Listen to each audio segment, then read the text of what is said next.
Olá meus amigos, sejam bem-vindos ao vídeo desta semana do canal Atalaiando o Mundo. Como dissemos no vídeo passado, 2025 não seria um ano que poderíamos chamar de monótono. E esta semana já começamos com notícias novas. A posse de Donald Trump, que, como previsto por muitos, seria um ponto de inflexão que iria alterar muito das relações internacionais, forçando um realinhamento geopolítico entre blocos de nações, e nós já vemos os primeiros movimentos ocorrendo pelo mundo afora.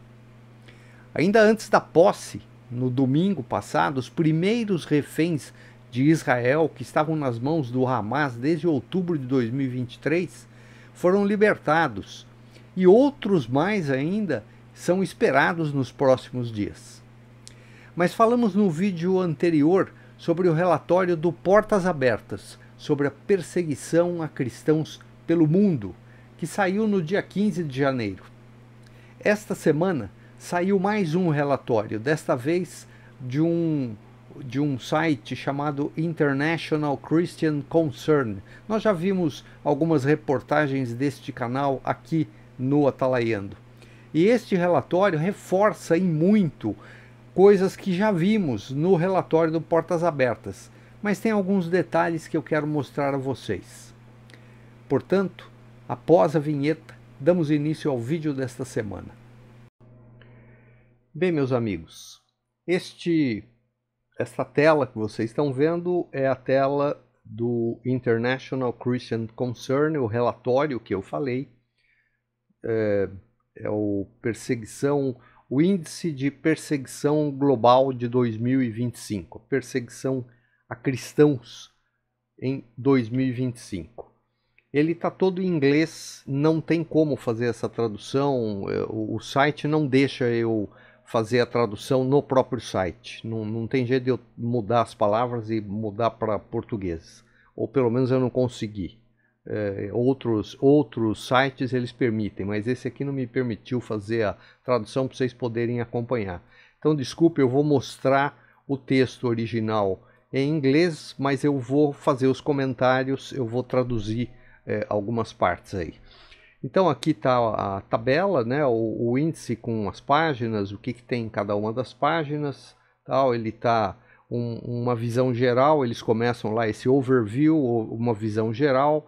Tem uma carta do diretor, do presidente desse site, que é essa Letter from Jeff, que é o primeiro item ali. Ele tem uma carta onde ele fala algumas coisas, e daí eles vão separando na África, o Oriente Médio e Norte da África, o Sul da Ásia, o Sudoeste da Ásia, e assim por diante.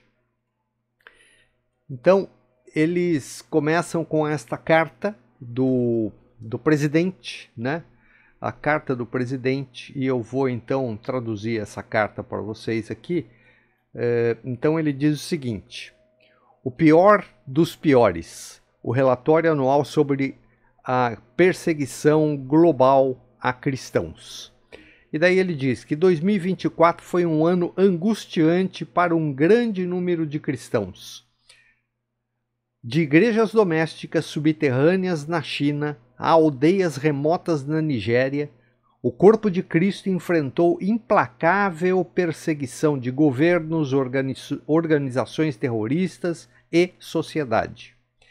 Ao divulgarmos o nosso índice global de perseguição anual, meu coração pesado depois de ler sobre as realidades que os cristãos passam pelo mundo. No entanto, também me lembro da profunda esperança e resiliência demonstrada por nossos irmãos e irmãs em Cristo em circunstâncias inimagináveis. Esse relatório é mais do que uma lista, é uma prova de resistência da igreja perseguida e um toque de clarim para que a igreja global haja. Ele destaca os violadores mais flagrantes da liberdade religiosa em 2024, catalogando os países, organizações terroristas e líderes governamentais cujas ações têm sistematicamente visado cristãos. Daí ele continua, um apelo à ação. Os detalhes da perseguição que você lerá em nosso relatório não são incidentes isolados. Eles representam a realidade vivida de milhões de cristãos em todo o mundo que enfrentam ameaças diárias às suas vidas e liberdade religiosa. Na International Christian Concern, estamos comprometidos em defender os seus direitos, os dos perseguidos, amplificando suas vozes e fornecendo cuidado prático para eles. Convido você a se juntar a nós em oração, defesa e ação e lembrar as palavras de Tertuliano. O sangue dos mártires são a semente da igreja. Enquanto os adversários da fé procuram extinguir a igreja, eles apenas espalham a sua chama. Quem escreve é Jeff King, que é o presidente do International Christian Concern. E daí nós vamos aqui, eles mostram um pequeno mapa. Essa parte aqui eu não vou ler, eu vou direto para o mapa, onde ele mostra uma realidade que nós já vimos no relatório do Portas Abertas. Vocês têm aí, está escrito as áreas de perseguição, né? E vocês veem pelo mapa que se repete aquilo que nós já vimos no relatório do Portas Abertas, que é a concentração dos maiores perseguições é a Ásia e a África em geral. E lá eles diziam da África subsaariana, né? Subsaariana, que seria aqueles que estão abaixo do Saara, né? O deserto do Saara está mais ou menos por aqui, assim. Então, vê que grande parte dos países que perseguem estão nessa região. E eles colocam aqui, falando de alguns locais específicos, o Azerbaijão, que apareceu naquele relatório também, conforme ele diz aqui, as autoridades torturam cristãos nas prisões azerbaijãs, né? A Arábia Saudita, o Egito, Israel, que também apareceu lá no relatório do Portas Abertas, a Nigéria, que também não é novidade, lá apareceu, a DRC, que é a República Democrática do Congo. Eu até fiz um comentário lá, falei, ó, que é incrível que tudo quanto esses países que são mais tirânicos, eles têm democrático no nome, né? Viu que o nome do país tem democrático no meio, pode contar que tem alguma coisa estranha, né? A Eritreia, que também apareceu lá, Somália, Irã, que nós vamos ver um pouco mais à frente que o Irã, apesar da perseguição, o cristianismo está crescendo muito no Irã, né?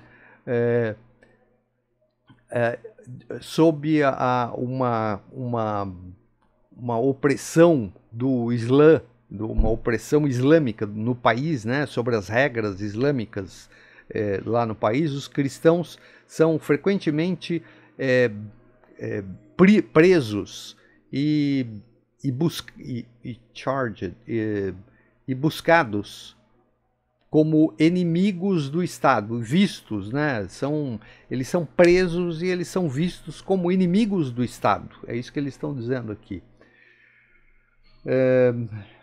Depois eles falam... Opa, correu muito aqui. Espera um pouquinho, voltando. Eles falam também do Afeganistão, que o Talibã e os extremistas que interpretam a lei da Sharia, sob a interpretação da lei da Sharia, punem aqueles que compartilham ou aceitam o evangelho com a morte, né? Eles matam a punição pelas regras da Sharia, né? Que é o que rege os extremistas islâmicos, são punidos com a morte, né? Aqueles que aceitam o evangelho, que aceitam a Cristo, isso no Afeganistão. E tem Paquistão, tem a Índia, Indonésia, Malásia, Vietnã, enfim. Os países aqui praticamente eles se repetem, né? E eles também fazem uma divisão Aqui a zona em vermelho, que é onde os cristãos são regularmente torturados ou mortos pela sua fé. A região laranja, né, que é essa aqui mais escurinha, esse marrom, onde os governos locais, as autoridades e os grupos nacionalistas oprimem severamente os direitos dos cristãos. E a amarela, que eles chamam Yellow Zone, que é esse mais clarinho aqui, onde os cristãos são atacados, presos e oprimidos, né? Ou seja, eles colocam aqui como 3 níveis classificam em 3 níveis, né? E daí eles fazem um quadro aqui, isso também eu quero colocar, separando quais são as diferenças entre esses tipos de perseguição. Então eles começam lá com o primeiro aqui, autoritarismo, que diz pra gente, em todo mundo os regimes autoritários estão crescendo em sua convicção de que o livre exercício da religião é um inimigo mortal ao seu controle de poder, né? Os governos autoritários, eles acham que a igreja é um perigo, porque reúne pessoas, porque elas estão lá, elas discutem, elas se informam com a palavra de Deus e percebem que tem uma coisa errada, né? Da China, que refinou e exportou essa crença para todo mundo, essa crença de que o autoritarismo não pode conviver com grupos religiosos, né? Até a Nicarágua, onde a Igreja Católica é vista como um inimigo político do Estado. Os ditadores em todos os lugares parecem estar aumentando seu foco em controlar a religião ou eliminar completamente o cristianismo. Esse é o primeiro. Depois a segunda classificação, que eles chamam esse de danos colaterais, que diz assim: em muitos países a perseguição é exacerbada por fatores como política, economia e animosidade histórica ao longo da etnia ou linhas geográficas. O conflito no Sudão, que levou a ataques a pelo menos 165 igrejas, é político, mas tem prática religiosa profundamente afetada. Os genocídios na China e em Mianmar contra os povos uigur e rohingya são motivados não apenas pelo ódio religioso, mas também pelo ódio étnico. As reivindicações territoriais do Azerbaijão sobre partes da Armênia levaram à destruição de dezenas de patrimônios cristãos.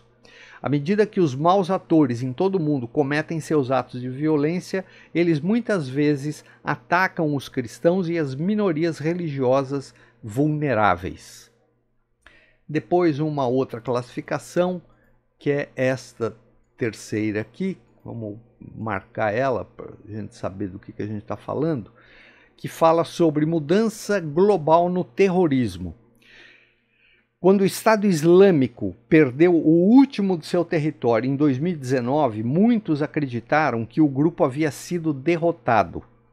Não demoraram, no entanto, a ver que se limitou a mudar de tática, seguindo a tendência mais ampla do terrorismo para a África, onde está crescendo rapidamente.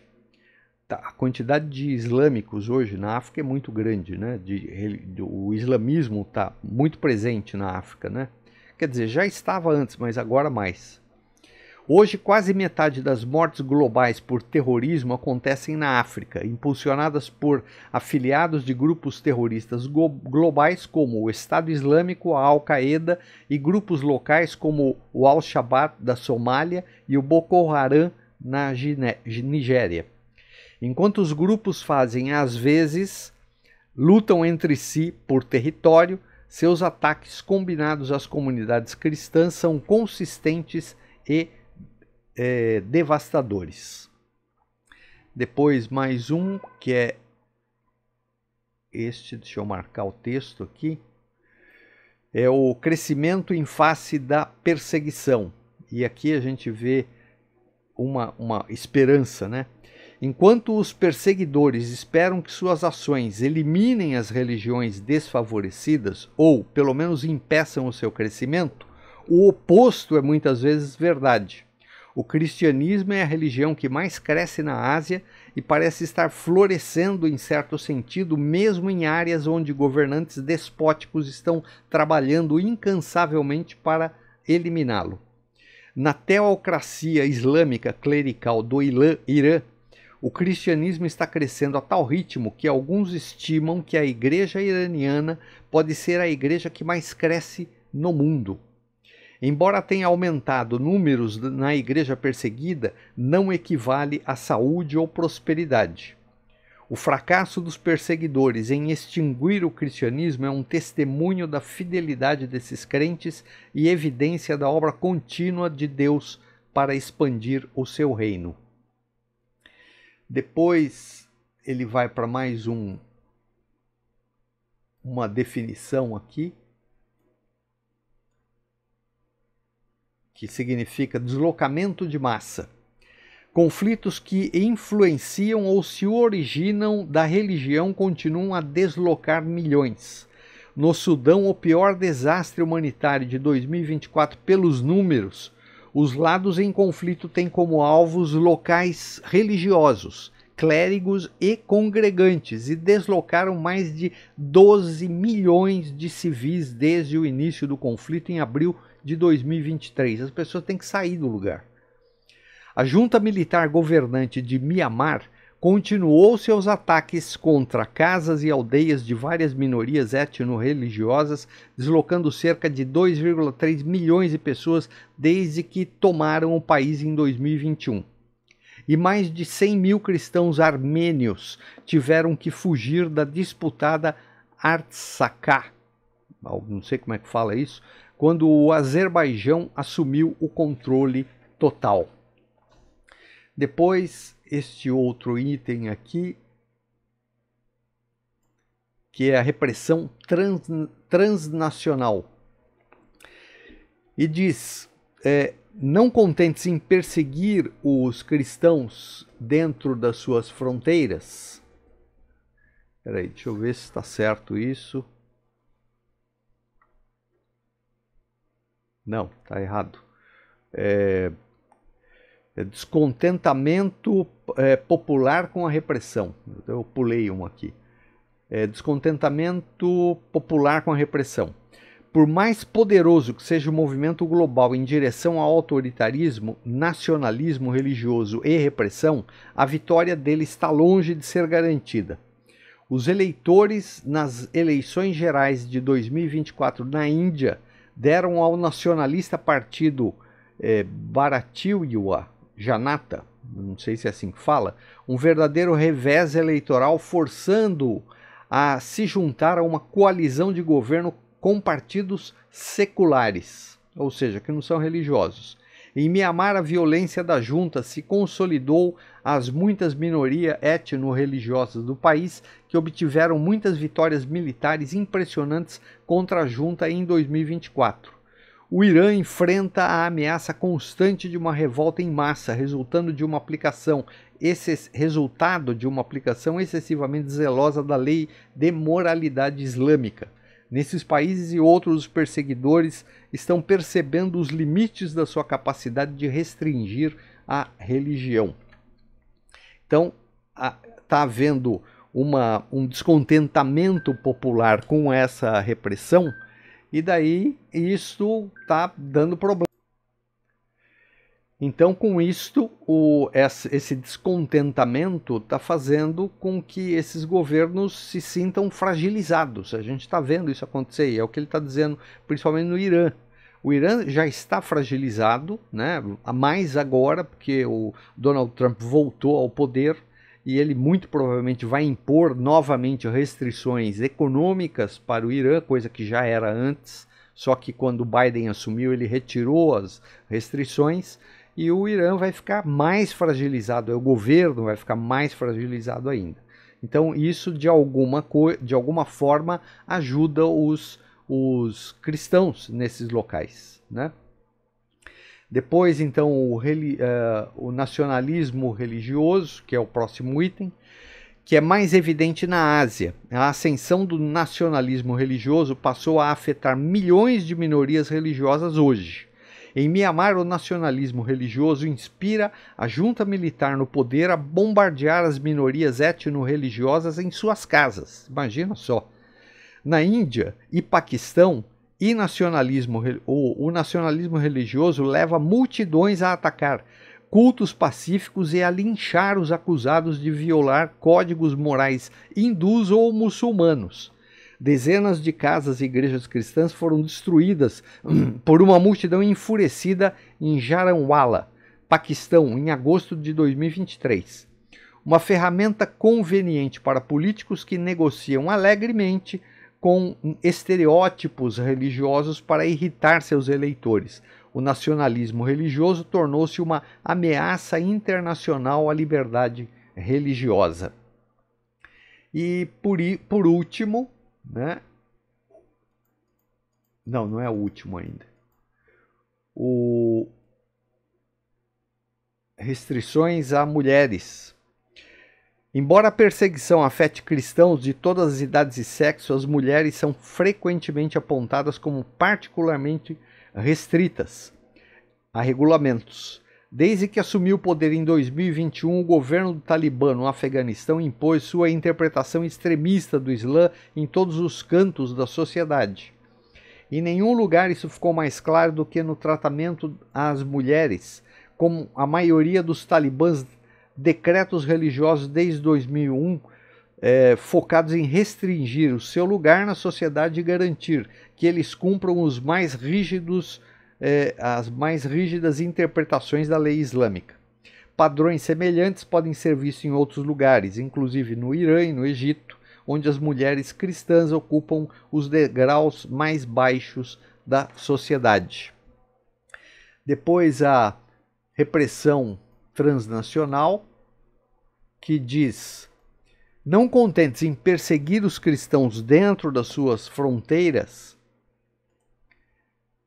muitos dos governos mais restritivos do mundo estão intensificando os esforços para perseguir dissidentes e minorias religiosas em outros países. Conquistas militares do Azerbaijão na vizinha Armênia, a repressão turca às minorias religiosas no norte da Síria e os ataques da Nicarágua às famílias membros do Exiled Priest destacam o crescimento da repressão transnacional e permanecem como um lembrete preocupante de que a perseguição é uma questão global, não um problema que permanece em cantos distantes do mundo. Eles estão perseguindo no mundo inteiro, não é só em locais específicos. Voltamos a dizer, no Brasil isto ainda não é uma coisa muito vista, mas não vai demorar para que vejamos isso também. E por último, eu quero ver então este último item aqui que eles colocam como uso da tecnologia. Com o surgimento da inteligência artificial, tecnologia barata e parcerias econômicas entre os mais repressivos regimes do mundo, temos visto um aumento no uso da tecnologia para monitorar e restringir as minorias religiosas. A China cresceu como uma figura central nesse movimento, exportando hardware e software de vigilância para os seus estados clientes na África e na América Latina e os seus parceiros no Oriente Médio. E eles são parceirões do governo atual nosso aqui. Será que eles estão colocando também aqui? Pergunta que fica no ar. O relatório, o que eu queria mostrar deste relatório é isso. Daí eles começam a fazer comentários por região, né? Então eles vão falando de regiões, de países, assim. É um relatório grande, não dá para a gente ver tudo isso daqui, e eu vou deixar o link deste relatório para quem quiser dar uma olhadinha, só que infelizmente vai ser em inglês, porque não tem, eu não consigo fazer a tradução disso daqui direto aqui pelo navegador. Ok?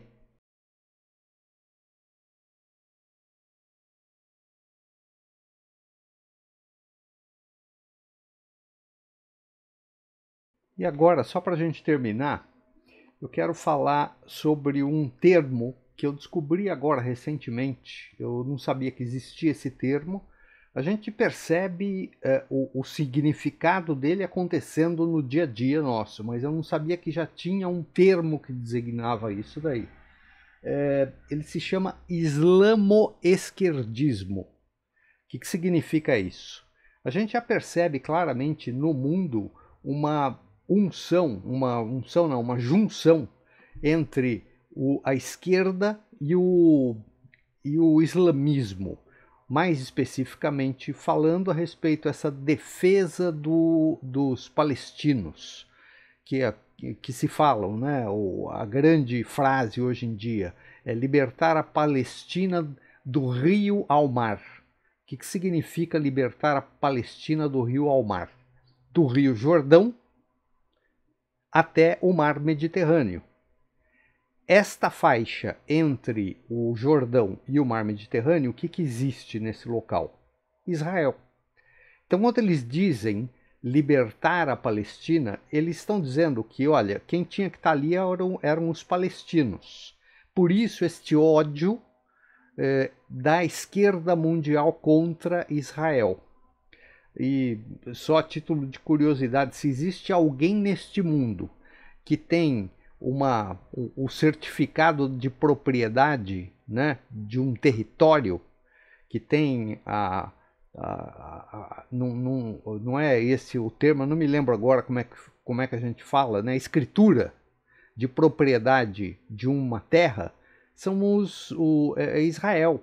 Porque está lá no Antigo Testamento, Deus falou para Abrão, esta terra toda será sua. Isso daí é a prova de que aquela região, historicamente, foi dada por Deus a Abrão, aquele grupo, aquela família, inicialmente um clã, que se tornou hoje o que nós conhecemos como o Estado de Israel. São duas realidades muito diferentes, mas que elas se unem em algum momento, porque assim como a esquerda mundial quer destruir os valores judaico-cristãos do Ocidente, a começar pela família, desestruturar as famílias, com essa questão de ideologia de gênero, de autoridade da família para educar, para ensinar os princípios, principalmente bíblicos, eles são contrários a tudo isso, e uma série de outras coisas, que não é o fato da gente ficar entrando aqui, vocês sabem sobre isso. Ela quer destruir o Estado, a cultura judaico-cristã, em todos os seus aspectos, seja na música, seja na religião, seja nas artes, pintura, escultura. A gente vê as obras artísticas hoje em dia, sejam pinturas, sejam esculturas, o que for, é uma coisa que ninguém reconhece, não sabe o que é uma coisa horrorosa, né? E que os chamados inteligentinhos olham aquilo e falam, olha que coisa maravilhosa. Pede para ele explicar, ele não sabe explicar o que é aquilo, né? Isso é destruir essa cultura judaico-cristã. Eles querem destruir, a começar da família e dos valores, princípios bíblicos. Ele se une nisto com o Islã, porque o objetivo do Islã também é destruir a cultura judaico-cristã. Eles são contra o Ocidente, em especial contra Israel e contra todos aqueles que defendem Israel. Quem mais defende Israel? Estados Unidos. Por isso, esse ódio imenso aos Estados Unidos. Neste sentido, elas se juntam, elas se unem. Então, hoje, a gente vê a esquerda mundial defendendo o Islã e especificamente a Palestina. Embora nos demais aspectos eles sejam extremamente conflitantes, porque a esquerda mundial defende, por exemplo, as bandeiras LGBT. Vai falar no Islã sobre LGBT. Vê o que acontece. Outra coisa que a esquerda defende é a igualdade entre sexos, homem e mulher. Vai falar isso lá dentro do Islã. Quer dizer, em algum momento eles se unem porque eles têm um objetivo maior comum, que é destruir a cultura judaico-cristã, mas que, se um dia eles alcançarem isso, eles vão se dividir, porque alcançaram o objetivo maior e daí no resto a gente não concorda, né? Então, esta união entre essas duas culturas, que já vem de muito tempo, isso não é novo, mas este texto que está na tela fala aqui que no início dos anos 2000, quando o conflito entre o Islã e a cultura judaico-cristã atingiu o ápice com o ataque às Torres Gêmeas lá em setembro, o professor Pierre-André Taguif estava mergulhado numa pesquisa sobre as relações entre a esquerda e o islamismo. Criou o termo islamo-esquerdismo, síntese do caso de amor entre a esquerda revolucionária e o Islã da Guerra Santa. O que isso tem a ver com tudo isso que nós estamos vendo sobre perseguição mundial? Tem tudo a ver, porque a gente vê, nós percebemos, pelo que nós vimos nos últimos 2 vídeos, que a perseguição no mundo é basicamente de países totalitários, que têm regimes ligados à esquerda, ou Islã. São as 2 grandes fontes onde isso acontece. Você pega onde que tem maior perseguição, vai procurar que você vai encontrar ou uma coisa ou outra ali dentro. E é isso que está acontecendo. E daí o que eu quero chamar a atenção, que esse texto saiu neste site que muitos conhecem, Poder 360, não saiu só no Poder 360, eu vi essa reportagem em outros sites, se eu não me engano, na UOL também saiu isso.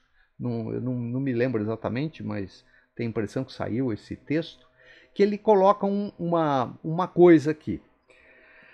Ele fala, eu até grifei para a gente ver, é muito importante entender o que une a esquerda brasileira e os movimentos islamistas radicais ao Irã ou aos muçulmanos africanos e como a nossa diplomacia trabalha para que Lula tenha papel de liderança nessa comunidade islamo-esquerdista. Está falando do Brasil, do presidente nosso. O presidente tem dito e repetido que luta por uma nova ordem mundial, incluindo um novo padrão monetário na qual a fonte primária de poder seriam os mais pobres, sejam eles palestinos, africanos ou latino-americanos.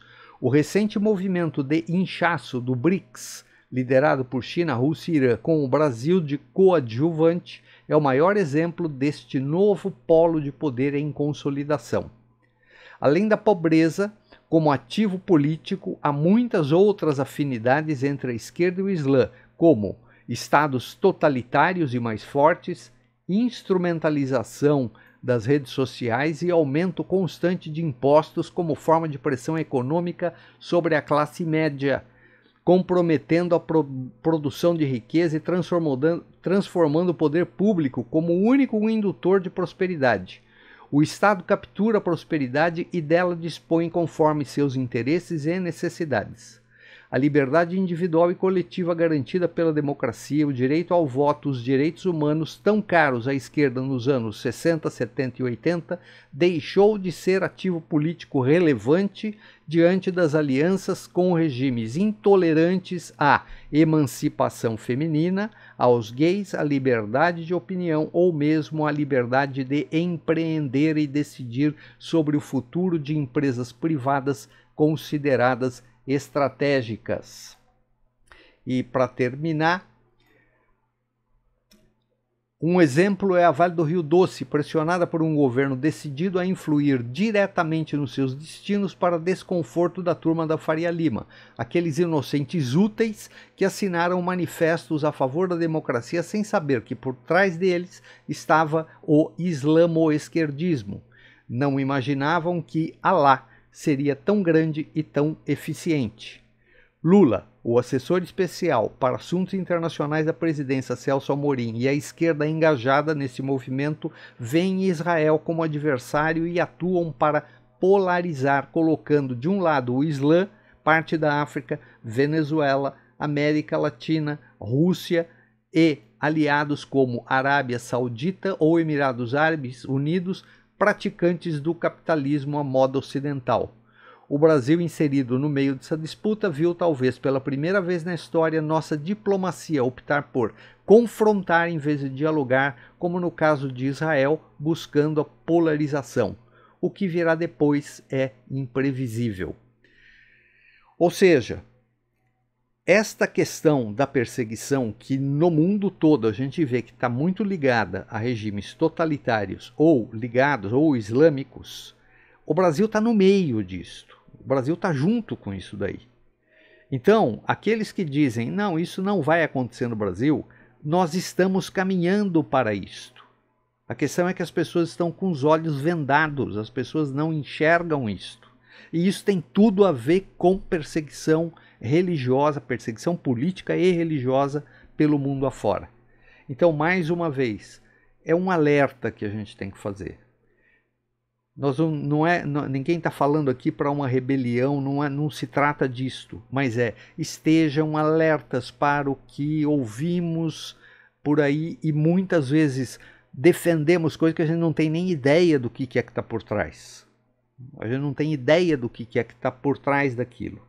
E quem que pode esclarecer? Primeiro, se informar e segundo, pedir que Deus ilumine, porque a única salvação está em Deus.